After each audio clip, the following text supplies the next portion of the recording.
Have you ever watched a brilliant process improvement idea crash and burn? You know this scenario. A team of experts creates the perfect workflow, rolls out shiny new tools, and expects everyone to fall in line. But instead of success, you get chaos. Users bypass the system, complaints explode, and leadership scratches their heads, wondering why nothing changed. Here's the brutal truth nobody wants to admit. Most process improvements don't fail because the ideas are bad. They fail because the people who actually live with these processes every day were completely left out of the solution. And today, I'm going to show you exactly how to fix this. I've spent years working in environments where change wasn't just difficult, it was actively sabotaged. I'm talking about legacy systems older than some employees, habits so entrenched they might as well be carved in stone, and that infamous phrase that kills innovation dead in its tracks. We've always done it this way.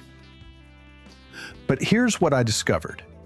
Meaningful change doesn't happen when you force it. It happens when you invite people into it. And that shift in approach changes everything. Let me paint you a picture of what usually goes wrong.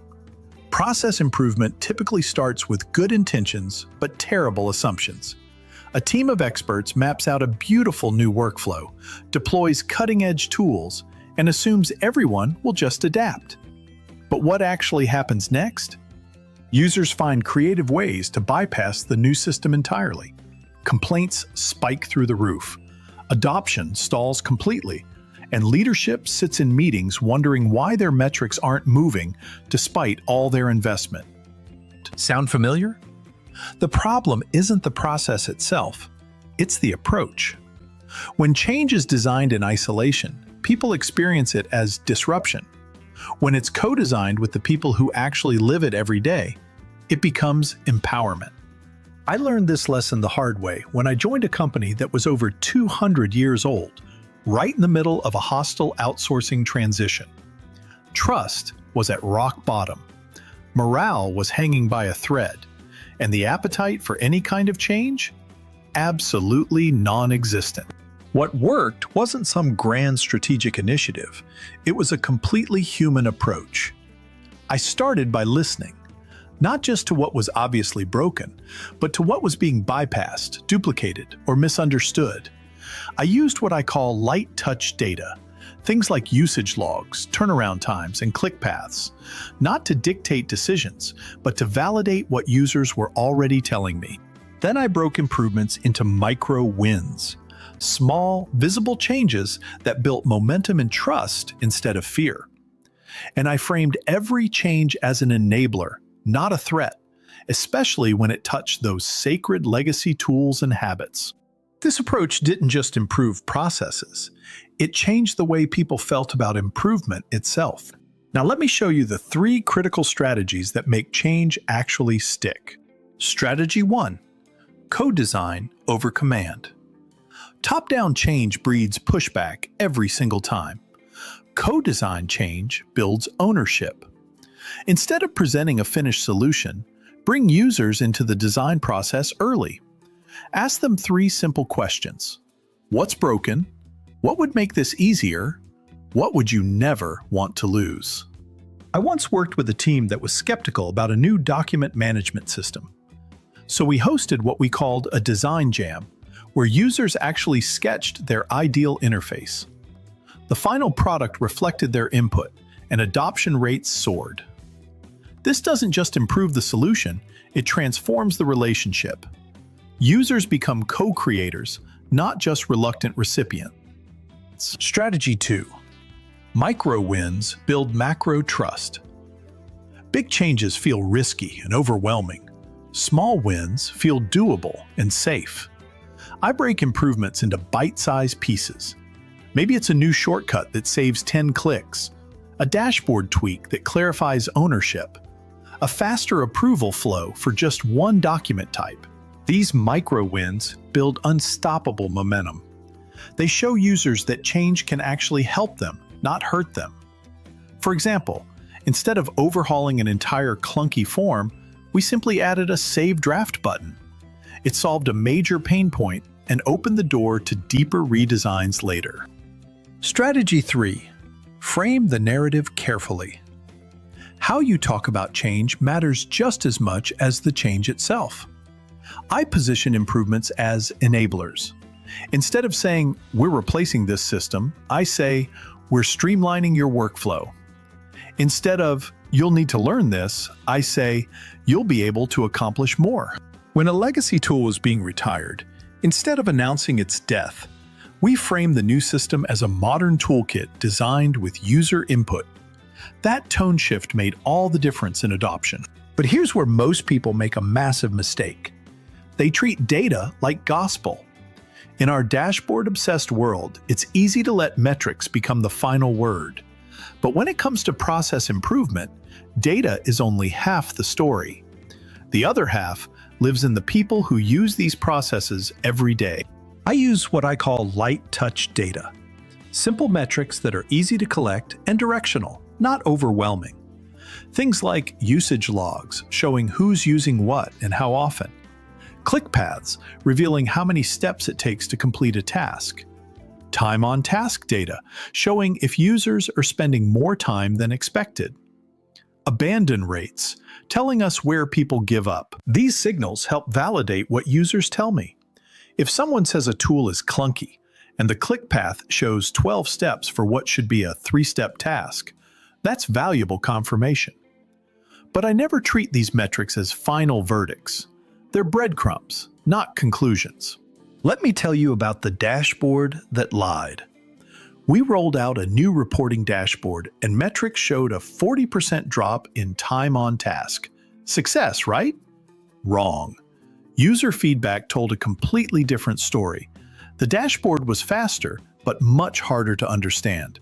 People were spending less time but making significantly more mistakes. We had optimized for speed instead of clarity. After adding tooltips, simplifying filters, and running a proper feedback loop, time on task went back up slightly, but accuracy and confidence improved dramatically. The lesson? Always triangulate your data with 3 points. What do the numbers say? What do users feel? And what do you observe in action? Now, let me share the sticky note mapping technique that reveals the real process, not the documented fantasy. Here's how it works. Invite 5 to 7 end users who touch the process regularly. Give each person a stack of sticky notes and markers. Ask them to write down every single step they actually take, 1 step per note. Then arrange these notes on a wall or whiteboard. Group duplicates, highlight bypasses, and flag confusion points. Finally, overlay your light touch data to validate the pain points. What you'll get is a messy, honest, and incredibly useful map of the real process.